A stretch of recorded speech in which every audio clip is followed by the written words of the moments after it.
Така, добър следобед. Чакаме нашите гости да се появят. И ако нямате нещо против, ще мина на английски.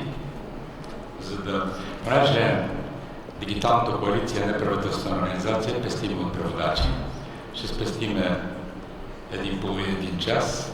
Това в рамките на шегата, разбира се. Имаме уникални гости. Две изключителни дами, които нашата любезна председателка Гергана Басия анонсира като cherry on the cake в нашата среща. Първата вече виждате, това е Кира Рудик. Good afternoon, Кира.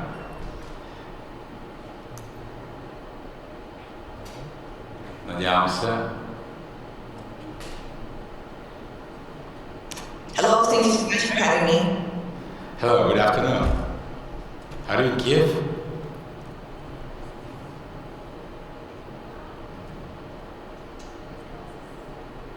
Hello? Yes, do you hear me? Yes. Okay, good afternoon, and thanks for joining us today. Thank you so much for having me. Are you in Kiev now? I'm not disclosing my location. Okay, sorry, so it's Jessica. Thank you for joining us, and it's a full room with very intelligent young people, all of them extremely deeply interested in the social media and the new media and the way we can handle them. So can you say a couple of words for the beginning?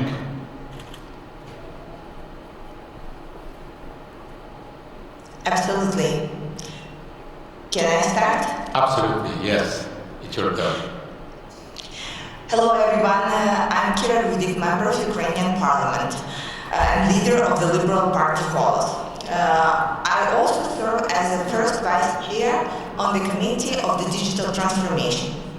So one of the goals why I left the corporate world and joined politics was to build Ukraine into this fantastic digitalized country where all the services with the person in the government will be on your phone and where we will be able to show the world that we are not the country that is developing, but the country that can actually achieve things. In fact, we were able to do a lot in the 3 years in Parliament before the war started. But today, I want to talk to you about the things that we learned in terms of digital security, policy, and how to protect your country when you are fighting one of the strongest armies in the world, when you're fighting an aggressor that definitely wants to destroy you. Well, the first thing that we learned when the war started is that what we need the most is the unity.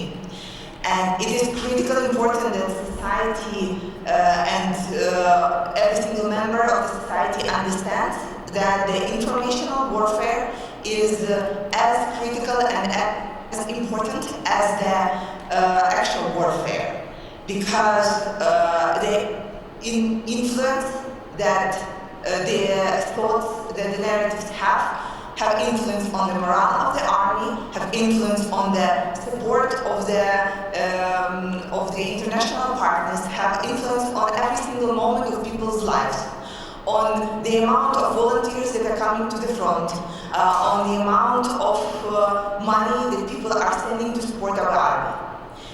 We learned that there was huge Russian propaganda actually a year before the invasion started, when the COVID hit. And this is where we have seen that there was a tremendous amount of money put into Facebook ads and YouTube clips in terms of the anti-vaccination propaganda. And people were very receptive to that. We were fighting it with good or bad results. However, we learned afterwards that it was just a preparation for the huge cyber attacks and huge informational campaign from Russia's side, that they just liberating us and that they wanted to influence our society in this pro-Russian narratives matter. So the first thing that we learned is that the social unity is critical, and it comes from the top. If the politicians, influencers, and main media channels are speaking with the same language and going with the same narrative, then it would be much easier to contradict any propaganda. Second point, you need to get international allies. So if not only in Ukraine, but in CNN, Fox News, all the other channels, the same narrative is given, then it works as a counter-propaganda and it becomes very powerful. Third, and extremely important, is an ability of people to determine in between what is good for Ukraine and what is propaganda, and there should be an organ in the country that would unwrap and say, this is Russian propaganda. You need to stop spreading this. There is another side of things, is the cybersecurity and counter-offense that we had to run in terms of cybersecurity. Because we were so successful in digitalizing our services, the governmental services, we became a very good target for Russian hackers for their cyber attacks. This is why one of the first legislations that we have done is, when the war hit, was an ability to move the critical registries outside the country and store them there. And I want to thank to the partners that we cannot announce, who helped us to literally move the servers out of the country where all the critical data on Ukraine was. Fourth point was that so many Ukrainians who were not able to fight in actual war joined the cyber army. And it was incredibly emotional and also a huge power of people who were sitting near their computers and either working on spreading the pro-Ukrainian narratives in social media, or they were joining the cyber army that were used by different Ukrainian organizations to attack Russian facilities, such as Russian SSB sites, Russian TV sites, with an attempt to show there the videos what's actually happening in Ukraine. We were very successful in that because the resolve of Ukrainian people actually capitalized in a couple of matters, and one of them was not only supporting our army by money, not only fighting in the army, but also fighting in the cyber army that was attacking Russians or contradicting their matters with different attacks that they launched on Ukraine to make sure that we are standing strong. Kira, may I? There are a couple of things that I want to point out here. First, we need to acknowledge that the cyber war is extremely important, and we as all democratic countries need to have a legislation acknowledging that cyber attacks are also attacks, and make sure that we are able to trace them and then prosecute the ones who are doing them. Second point is, when you are preparing for the war, you need to have a strong physical backup of your data, and probably this backup should be not on the territory that is fighting.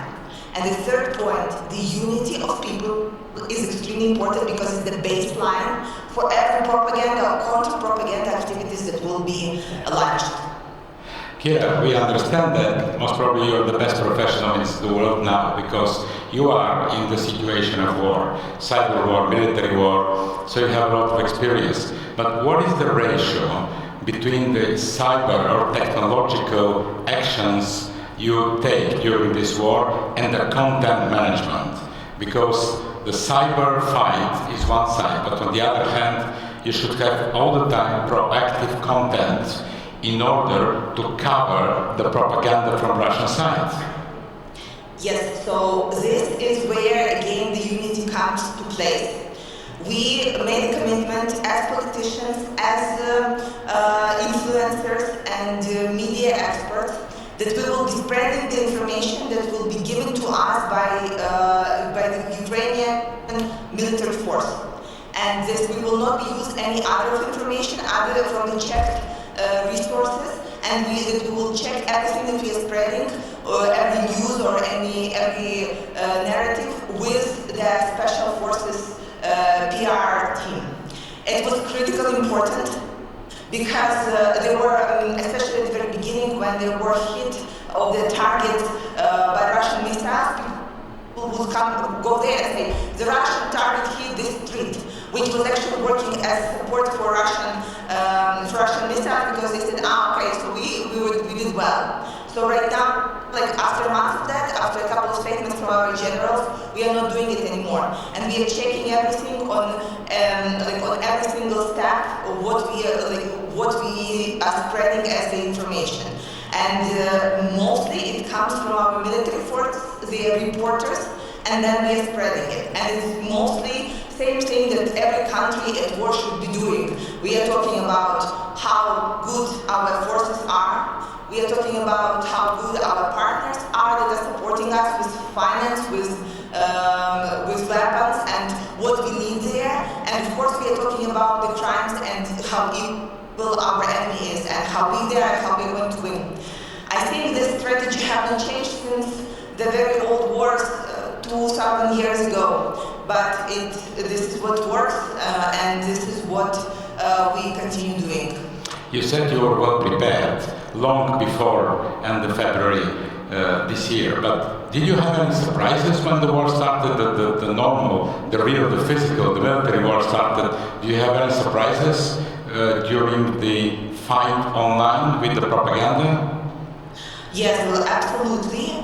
We were getting ready in terms of conventional war. We thought that Putin will start attacking from Donbass. We were not ready to wake up at 5 a.m. and see explosions in Kiev. So, and again, it created lots of misunderstandings and not realizing of what actually to do in terms of the informational warfare.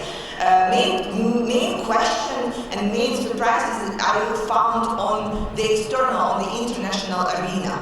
You know, we all live in our own bubbles, and at the very beginning, I thought it was so clear that the black is black and white is white, and that Russia attacked Ukraine, a sovereign state, and is trying to kill us and destroy us just because we exist. But it turns out that not the whole world sees it this way. And it was extremely surprising for me, knowing that it's only honestly democratic countries, so the European countries and US, Canada, maybe some other democratic allies that are susceptible to this information. And the rest are saying, not our fight, or, well, Russia maybe has its own version of the situation, or why don't you give up your territories for the peace in the whole world, or there were many narratives, and Russia has worked on that narratives. For decades, in African countries, Russian media has prepared for the war for a while. We have seen this in Serbia, we see that in Hungary, we see it in other countries where Russian media are very strong because they are pouring lots of money there, that while we were preparing to fight, they were preparing the society to their own narratives. Did you in the meantime, did you launch any special legislation in Ukraine so you can fight legally the propaganda? So we have a media legislation, however, where we are fighting all the pro-Russian narratives. However, it cannot be fixed by legislation. It needs to be fixed by the executive power and by many people acting as one. Unfortunately, not everything can be fixed by the laws. We know that.